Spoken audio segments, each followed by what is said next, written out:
Pois então, continuando aqui o nosso bate-papo, muito boa a colocação, né? A base de tudo é apenas um artigo da Constituição Federal, que é o artigo 225, né? Que prega aí a necessidade da preservação, ou seja, de garantir a sustentabilidade do meio ambiente, né? O meio ambiente. E o que está sendo tratado nessas questões aí de mudanças climáticas, lá na COP30, que é a Conferência das Partes, né, a primeira conferência das partes realizadas na Amazônia, lá em Belém, no Pará, né, e a necessidade existe de diminuir a emissão de gases, né, para controlar ou acabar com essa história de efeito estufa, né? Essa capa, né? Esse cobertor que está sendo colocado no mundo, que não deixa passar aí o calor do sol, impede que o calor do sol passe, né? E em consequência aumenta a temperatura, não diminui, aumenta a temperatura da Terra, gerando vários prejuízos, como elevação do mar, etc, né? Elevação das águas do mar e etc. Então veja que a necessidade existe, né? E a ideia é essa, até 2050, chegar com emissão de gases em zero, não é verdade? Zerar essa emissão de gases, como temos aí no acordo, em vários acordos pelo mundo, né? Então vejo que é notória, mais do que latente, a necessidade de que deve haver a mudança de sistema, né? A mudança do sistema de energia, por exemplo, deixar de lado os combustíveis fósseis, né? Deixar de lado aí o carvão, deixar de lado o gás, deixar de lado o petróleo, né? Não é o que está acontecendo, pelo que eu vejo, né? Principalmente depois que liberaram a exploração de petróleo aqui na Amazônia, né? E buscar os renováveis, né? Os renováveis, como prevê aí o objetivo número 7, né, da sustentabilidade prevista pela Agenda 2030, né?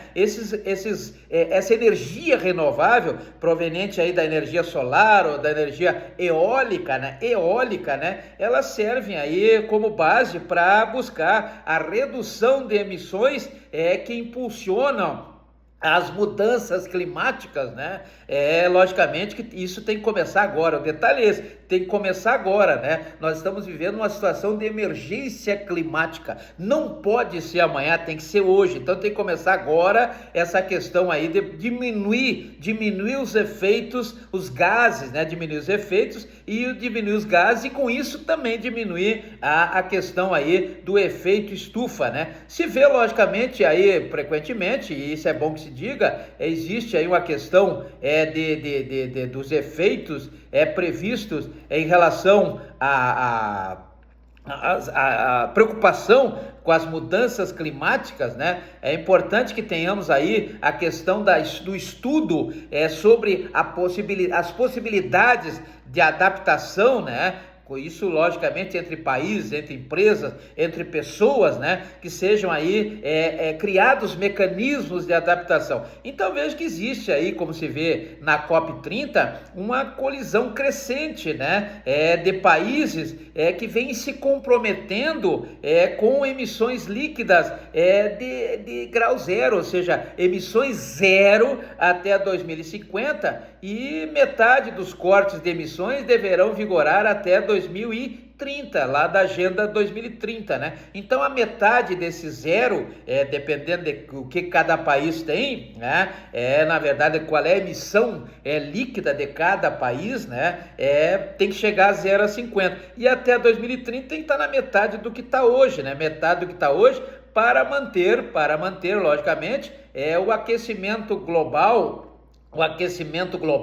abaixo de 1,5 graus centígrados, que é o grande objetivo, 1,5 graus centígrados ao ano, né? Então diminuir a produção de combustíveis fósseis é uma saída, já vimos, né? Diminuir o uso do carvão, o uso do gás, o uso do petróleo, e buscar a energia renovável, né? A energia solar, a energia eólica, cerca de, na verdade, aí diminuir esse combustível fóssil a mais ou menos aí 6% ao ano, né? 6% ao ano, como aconteceu, na verdade, e não tem acontecido isso, aconteceu lá atrás, né? Hoje não temos isso, hoje nós temos um crescimento, né? Basta ver aí o que aconteceu na última década aí de 2020, na verdade 2020 até 2010 até 2020, né? E a ideia agora é inverter isso, diminuir cerca de 6% ao ano, né? Durante essa década agora, de 2020 a 2030, 2020 a 2030,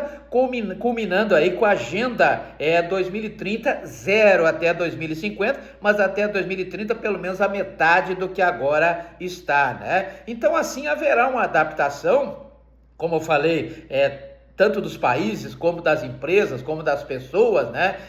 E será, logicamente, essa adaptação será necessária em todos os lugares possíveis, né? Até lá no globo, lá nas geleiras, né? Deverá ter aí essa adaptação, logicamente, que deve ser cobrada uma prioridade de pessoas mais vulneráveis, né? Logicamente, as pessoas vulneráveis ou mais vulneráveis deverão ser priorizadas e deverá haver uma prioridade nessas ações climáticas para aqueles que mais poluem, ou seja, aqueles 10 que mais poluem, que geram 68% de emissões no planeta, né? Enquanto que 100 geram 3%, 10 emissores, né, os maiores emissores, geram 68%. Então, vale dizer que essa taxa de retorno, ela pode ser alta, logicamente pode ser alta, mas que, por exemplo, os sistemas de alerta precoce para desastres sejam instalados, né, sejam estudados, sejam confeccionados,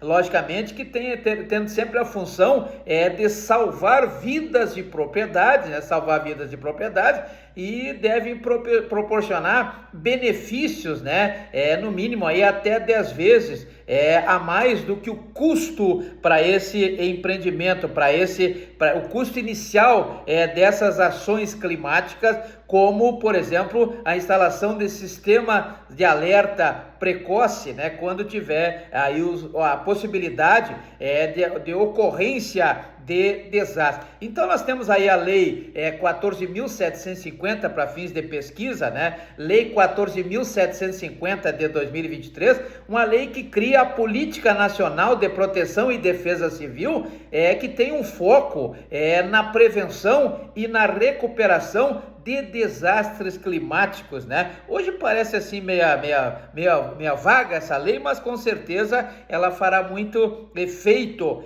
num futuro próximo, dentro da ideia da garantia da sustentabilidade da raça humana, da Terra, de tudo que gira em torno desse sistema que é o planeta Terra. Então vejo que nós temos aí preocupações sérias, como posso destacar aqui o objetivo sustentável número 11, né, da Agenda 2030, que fala em relação à questão da poluição nas cidades e nas comunidades sustentáveis, né? Então tem como transformar isso em cidades e comunidades sustentáveis para garantir que as pessoas possam habitar esses lugares, né, os mais diversos lugares no mundo, né? Desse modo, há de se concluir que a ação climática uma meta global. O mundo inteiro está buscando essa mudança climática, ou seja, essa ação climática para combater a mudança climática, o mundo todo. Então a ação que tem uma meta global, né? E isso está previsto também no objetivo sustentável número 13 da Agenda 2030, que traz exatamente essas ações.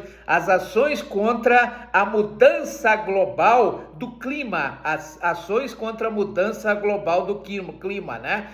Logicamente, a necessidade de que medidas sejam tomadas, medidas urgentes sejam tomadas, né? Para combater essas mudanças climáticas que vêm acontecendo e também diminuir os seus impactos, né? Reduzir os seus impactos. Nós temos outra lei, a Lei 15.143 de 2024, não de 2025, 15.143, olha, eu ensino a pesquisa e a extensão, vamos pesquisar, Lei 15.143 de 2025, que traz aí a necessidade de que seja agilizado esse combate o mais rápido possível, haja vista a emergência climática, não é verdade? Agilizado o combate, e o combate tanto a mudança climática e principalmente quando decorrente de incêndios, né? Incêndios e desastres climáticos. O que tem mais afetado essa relação são os incêndios e os desastres climáticos, né? Também o mais importante que eu acho também, isso é particular, é a diminuição da burocracia para o repasse de recursos, né? Vimos aí a questão do Fundo Amazônia, etc. Tem vários fundos que tratam disso, mas existe uma burocracia muito grande para o repasse desse recurso, e também recomenda essa Lei 15.143 de 2025, ainda estou meio em dúvida nesse número, que institui o Fundo de Apoio à Infraestrutura, o Fundo de Apoio à Infraestrutura para Recuperação e Adaptação, olha a palavra adaptação, né, a eventos climáticos extremos, né, que é o chamado Firecel, ou Firece, né, Firece. Deem uma olhada nessa Lei 15.143 de 2025. Isso são medidas, né, ações climáticas que têm o objetivo contribuir para todos os outros objetivos do desenvolvimento sustentável. Então, preservar o ambiente e desenvolver o progresso sustentavelmente, através de um equilíbrio, como prega a Agenda 2030, Então é importante isso, que ações climáticas sejam estudadas, sejam aperfeiçoadas, sejam implementadas, para que possa se combater as emissões de gases, né, que geram efeito estufa, que comprometem aí o calor do sol, os raios solares, né, e também aumentam a temperatura da Terra, gerando inúmeros prejuízos, como estamos vendo aí, por exemplo, o mais clássico aí são as geleiras derretendo. Quem nunca viu aquela imagem das geleiras derretendo lá no Polo Norte, no Polo Sul, né? Ficam derretendo, e com isso aumenta a água dos mares e entra para dentro das terras, e aquela confusão. Então nós temos que combater isso para garantir a sustentabilidade da raça humana, a sustentabilidade da Terra. Então essa é a grande necessidade ante a emergência climática que se vive hoje. Então essa COP30, essa Conferência das Partes, tem esse objetivo: discutir a diminuição até 2050 a zero, elevar a zero, ou reduzir a zero, né? E até 2030 pelo menos a metade do que está hoje. Esse é o que pretende se firmar através dos acordos entre os países, entre as empresas, entre as pessoas, para que tenhamos aí essa garantia tão importante, que é a sustentabilidade do planeta Terra, a sustentabilidade da nossa própria existência. É assim que funciona a questão